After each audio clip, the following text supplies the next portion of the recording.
안녕하십니까. 일병목회연구소 특강에 참여하시던 여러 목회자 여러분, 코로나 전염병 때문에 금년 4월 모임을 우리가 할 수 없게 되어서 이렇게 동영상으로 강의를 하게 되었습니다. 동영상의 특징상 약간 짧게 여러 번에 나눠서 하겠습니다. 매주 화요일과 수요일과 목요일에 한 편씩 올려드릴 테니까 바쁜 시간 중이라도 시간 내어서 성경 말씀에 우리 함께 은혜를 나누는 귀한 시간 되시길 바라고, 또 강건하시고 여러분 사역에 더 큰 은혜와 깊은 하나님의 임재가 있기를 바랍니다. 고린도 후서를 쓰는 사도 바울의 당시 정황, 또 심정 같은 것을 톰 라이트가 그의 고린도 후서에서 이렇게 잘 설명을 해놔서 시작하면서 제가 읽겠습니다. 바울이 고린도에 보낸 두 번째 편지는 첫 번째 편지와 사뭇 다르다. 무언가 참담한 일이 벌어졌고 우리는 바로 첫 구절에서부터 그의 고통에 공감한다. 이 편지에서 바울은 슬픔과 상처, 또 그 해결 방안에 대해 유례 없이 깊이 내려가 씨름하다가 예수님이 우리를 위해 또 우리와 함께 고난을 받으시고 승리 가운데 부활하셨다는 의미에 대해 훨씬 더 깊고 또렷한 비전을 보여주며 다시 부상한다. 이 편지는 그 자체로 슬픔을 헤치고 나와 햇살 속으로 들어간다. 그리고 그러한 여정을 시시때때로 몸소 헤쳐가는 우리에게 많은 것을 가르쳐 준다.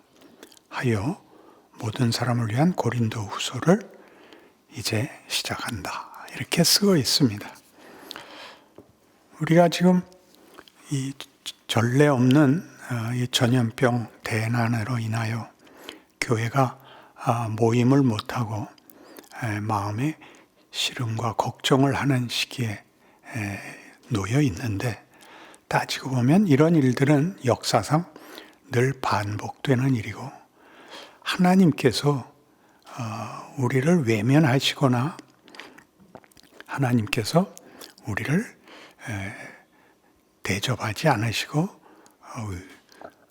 놓아두셔서 생기는 어려움이 아니고 이런 일들이 일을 하는 하나님의 어떤 경륜이라고 말하고 있는 것입니다.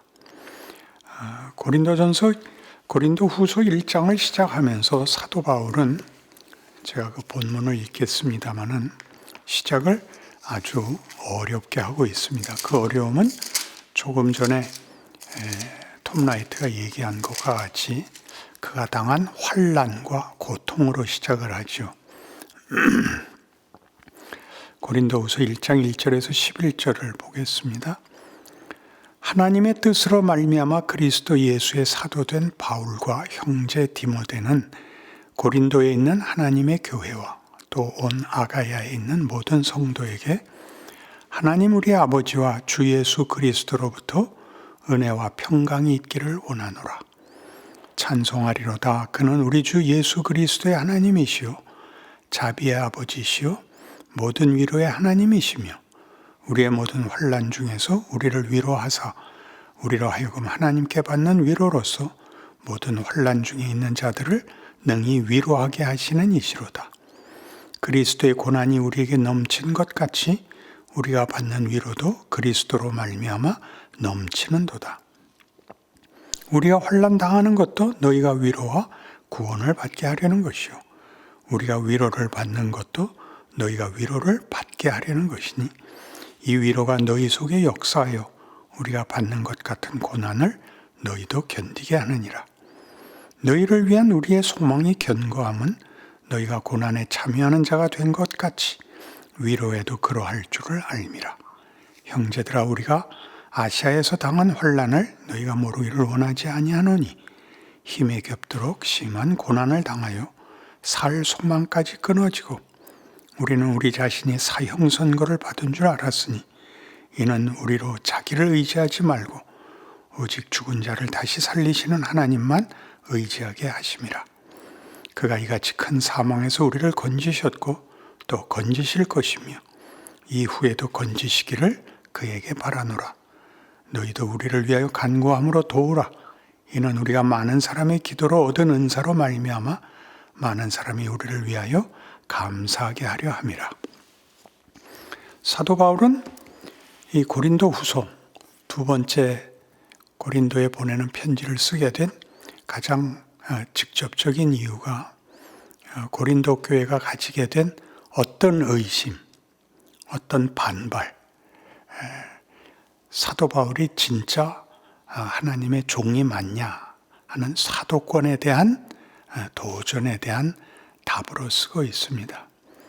고린도 교회가 여러 가지 면에서 기독교의 본질, 하나님과 하나님의 뜻에 관한 그 믿음의 깊이와 그 거룩한 영광으로의 길을 살짝 벗어나서 세상 앞에 자랑하고 능력과 지혜와 지식의 우월함으로 복음을 왜곡시키자 고린도 전서에서 많은 구중을 했지요.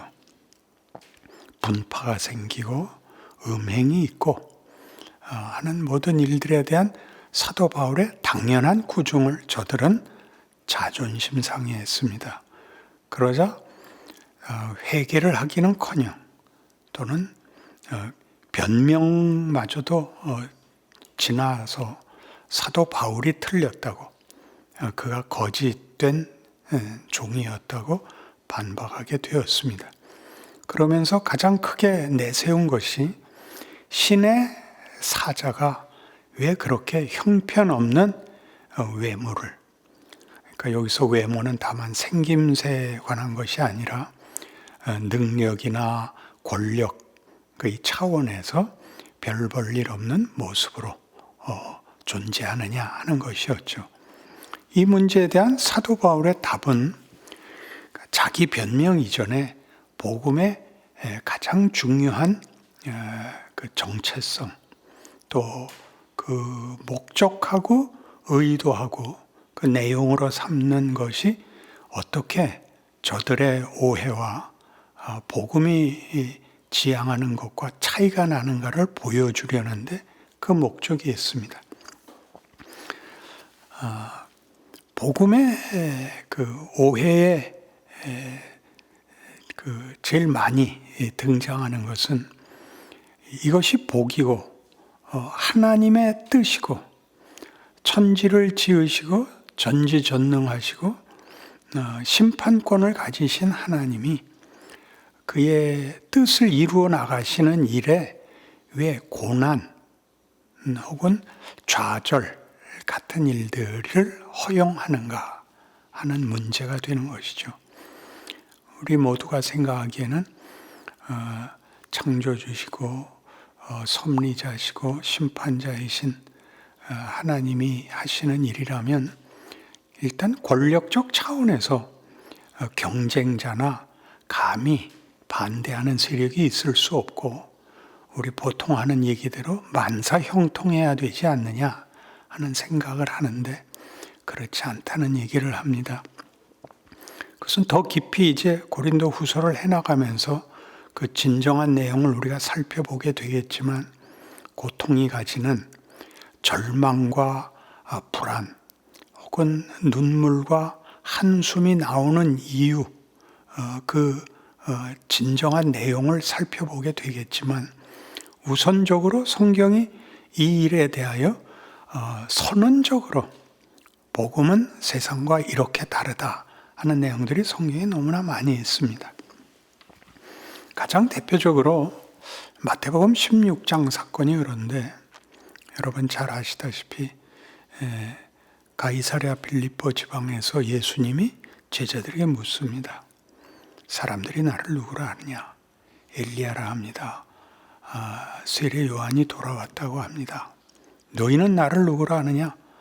베드로가 주는 그리스도시요 살아계신 하나님의 아들이십니다. 예수님이 크게 칭찬하시죠. 바요란 시몬아 네가 복이 있도다. 이를 내게 알게 하니는 혈육이 아니요 하늘에 계신 내 아버지시니라. 내가 이 반석 위에 교회를 세우리니 음부의 권세가 이기지 못하리라. 너희가 땅에서 무엇이든지 매면 하늘에서도 매이고 땅에서 너희가 풀면 하늘에서도 풀리리라 하시고 인자가 죽어야 된다죠. 그러니까 복된 고백을 한 베드로가 금방 이렇게 얘기하죠. 우리의 상식과 일치합니다. 주여, 일이 결단코 죽게 일어날 수 없습니다. 죽지 마십시오. 그게 무슨 말씀이십니까? 우리가 있지 않습니까? 죽는다는 게 무슨 말입니까? 그래서 예수님이 조금 전에 한 그 복된 약속과 동일한 무게로 이렇게 꾸짖습니다. 사탄아, 내 뒤로 물러가라. 너는 나를 넘어지게 하는 자로다. 네가 하나님의 일을 생각지 아니하고 도리어 사람의 일을 생각하는도다. 이렇게 됐죠. 하나님의 일, 하나님이 우리에게 담고 싶은 일은 성경은 언제나 시험을 지나야 되고 도전을 지나야 되고 좌절과 눈물과 한숨과 맨 나중에는 자포자기의 심연에까지 내려가야 된다고 얘기를 합니다. 예수님이 십자가를 지셨다는 사실을 결단코 잊어서는 안 됩니다. 예수님마저도 이렇게 했던 자리였다고요. 아버지여 할만하시거든 이 잔을 내게서 비켜주옵소서였고 나의 하나님 어찌하여 나를 버리시나이까 라고 한 자리까지 간 건데 마지못해서 간 자리, 어쩔 수 없어서 간 자리가 아니라 하나님 아버지의 기쁘신 뜻이었다고요. 그러니 이 문제를 성경이 얼마나 자주 반복적으로 우리에게 해주고 있는데 우리는 어려움을 당하면 잘못해서 벌을 받는다고 생각하지. 하나님께서 우리가 가장 잘할 때 더 가장 심한 절망과 눈물과 뭐라 그래야 되나요? 그 마음이 무너지는 자리에 데리고 간다는 사실을 놓치고 있습니다. 그리고 지금 고린도후서 시작하자마자 바울이 하는 얘기는 우리가 받는 고난은 또 너희 때문이고 너희도 고난을 받게 된다는 얘기고 우리가 받는 위로도 너희에게 위로가 될 것이다. 그렇게 얘기하는 겁니다. 이 길에는 쉬운 길이 없고 지름길이 없다. 다 고난을 통과해야 된다. 그리고 이 고난 속에서 내가 확인한 게 뭐냐? 우리는 사망 선고를 받은 줄 알았다. 이번에는 끝인 줄 알았다. 그러나 구원을 받았다. 이 문제를 죽을 뻔했지만 하나님에 의하여 살아났다. 이렇게 구원받은 얘기를 하는 것이 아니라 하나님이 우리에게 죽음까지 각오해야 된다. 죽음의 길을 걸어야 된다고 가르쳐줬다. 그렇게 얘기하고 있습니다. 지금도 우리 이 코로나 전염병으로 어려움을 겪으면서 교인들이 가질 수 있는 가장 큰 그 도전은 이걸 것입니다. 왜 하나님이 이런 어려운 그 환난을 주시는가? 그리고 교회가 왜 이 일로 속수무책이어야 하는가? 우리가 합심해서 기도하면 전염병이 싹 없어져야 맞지 않는가? 이런 식의 생각은 성경이 하는 얘기를 너무나 피상적으로 하는 겁니다. 우리가 이런 환난에 대해서 기뻐할 거야 없지만 이런 일들이 하나님의 특별한 지혜와 권능에 속한다는 것을 기억해야 합니다. 여러분 기억하시듯이 고린도서는 첫 편지에서도 그 고린도전서 1장에서 무엇으로 시작하느냐 하면 십자가의 도가 어떻게 세상의 기대와 다른가로 시작했습니다. 십자가의 도가 믿지 않는 자들에게는 미련한 것이요 믿는 우리에게는 하나님의 지혜와 능력이었습니다. 그러니 하나님이 하시는 일이 세상 사람들이 볼 때는 그게 기대 이하의 것이라고 생각을 하는데, 세상이 기대 이하라고 생각하는 것은 세상은 결국 권력을 잣대로 쓰기 때문입니다. 남들을 굴복시키고 하나의 힘으로 군림하는 것을 승리요 성공이라고 생각하고, 아랫자리에 어려운 자리에 처하게 되면 그것은 지는 것이요 패자요 무의미한 삶이라고 얘기하고, 성경은 그렇게 얘기하지 않죠.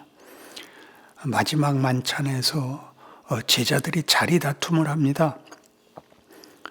주의 나라에서 우리를 하나는 주의 우편에, 하나는 주의 좌편에 앉혀주십시오 라고 서로 싸울 때 예수님께서 이렇게 답하시죠. 세상 나라에서는 윗사람이 앉아서 대접을 받고 아랫사람이 엎드려 섬겨야 되지만, 하나님 나라에서는 윗사람이 수건을 동이고 허리를 굽히고 아랫사람을 섬기는 것이 하나님 나라다. 이렇게 얘기했습니다. 세상에서는 납득하기 어렵고 승복되지 않는 내용이지만 생각해 보십시오.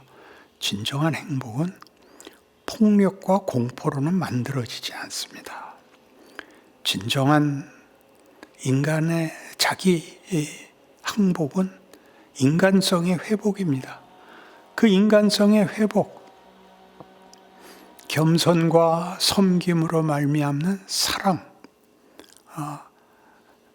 인간된 존재의 깊은 의미에 대한 자기 확인, 이것을 약속하는 데는 이 기독교밖에 없습니다.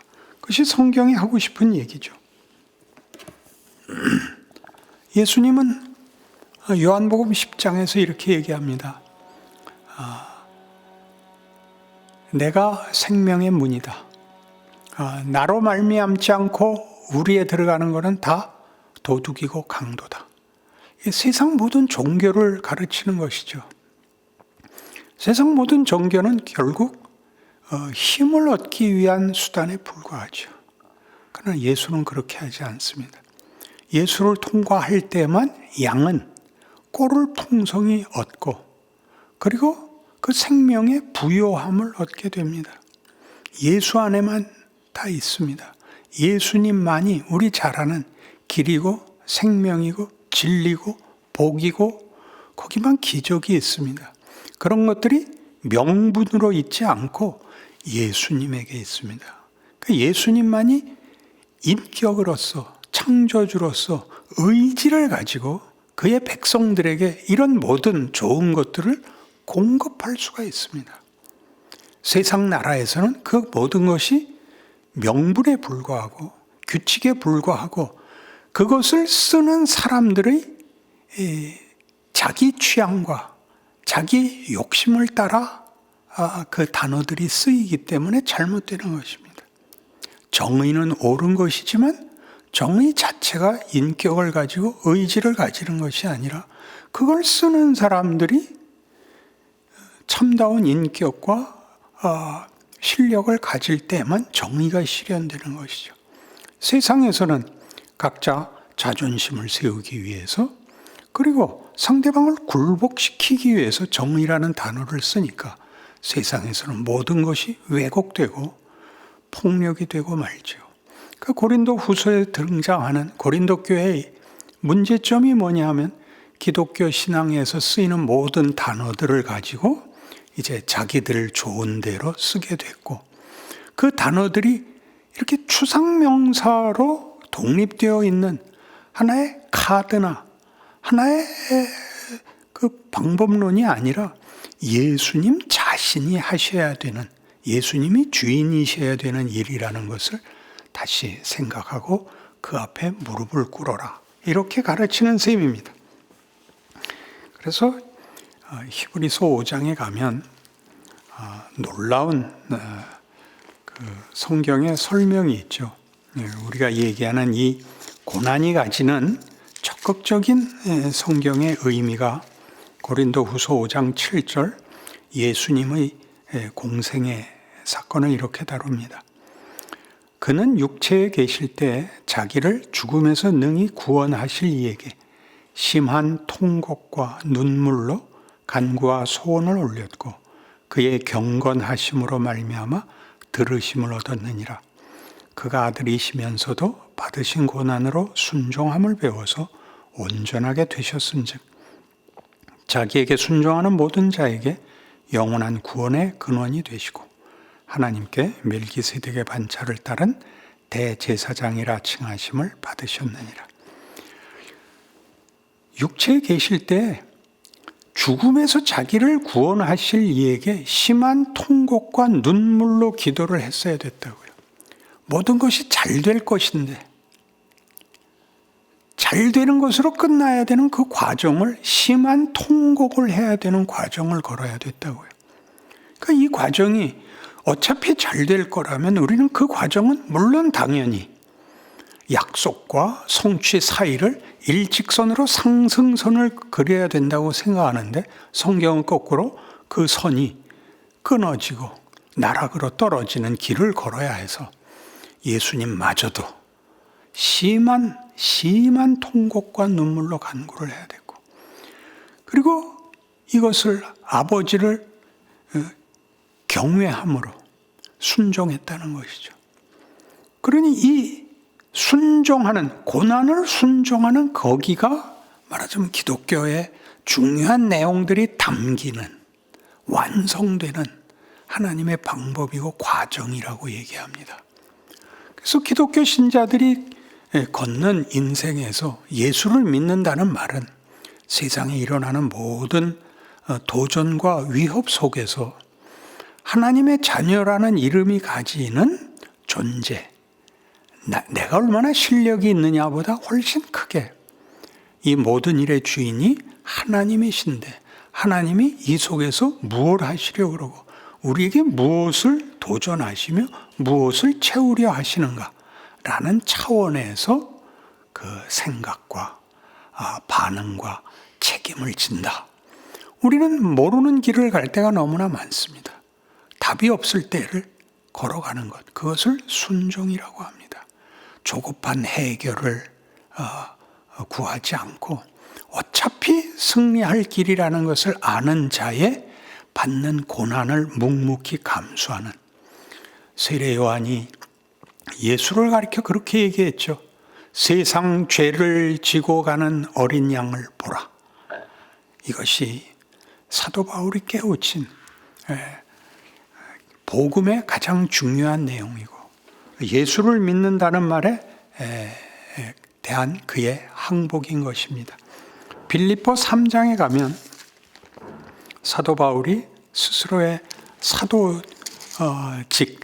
사도의 그 길을 이렇게 고백하는 장면이 나옵니다. 빌립보서 3장 10절입니다. 내가 그리스도와 그 부활의 권능과 그 고난에 참여함을 알고자 하여 그의 죽으심을 본받아 어떻게 해서든지 죽은서 부활에 이르려 하노니 내가 이미 얻었다 함도 아니요 온전히 이루었다 함도 아니라 오직 내가 그리스도 예수께 잡힌 바 된 그것을 잡으려고 달려가노라. 형제들아 나는 아직 내가 잡은 줄로 여기지 아니하고 오직 한 일 즉 뒤에 있는 것은 잊어버리고 앞에 있는 것을 잡으려고 푯대를 향하여 그리스도 예수 안에서 하나님이 위에서 부르신 부름의 상을 위하여 달려가노라. 얼마나 굉장한가 보십시오. 그리스도의 부활의 권능과 고난, 그러니까 이렇게 읽어야 맞습니다. 그리스도의 그 부활과 고난의 권능에 참여하고 싶다. 부활만 권능이 아니고 고난도 권능인 것입니다. 그래서 죽으심을 본받아 죽은 자리에서 부활해 가는 그 과정을 걷겠다는 겁니다. 그래서 그는 그의 업적을 돌아보지 않습니다. 그는 푯대를 향해 앞으로 나가고 있죠. 하루가 늘 새로운 날, 어제 위에 또 하나를 얻는 날, 한 걸음을 더 내디디는 날로 그는 충성과 그리고 순종과 고난을 약속하는 것입니다. 이것이 우리가 모든 신자들이 자신의 인생을 사는 현실에서 예수를 믿는다는 말이 가지는 그 뜻을 아는, 그래서 하루를 살아내는 유일한 힘이어야 맞다고 생각합니다. 기도하겠습니다. 하나님 아버지, 복음은 사망을 이기고 그리고 눈물을 이기고 절망을 이기고 비참함을 이기고 그리고 못난 것을 이기고 우리에게 부활 생명과 영광과 명예와 감사와 기쁨과 그리고 참다운 인간성을 회복시켜주는 힘입니다. 유일한 구원입니다.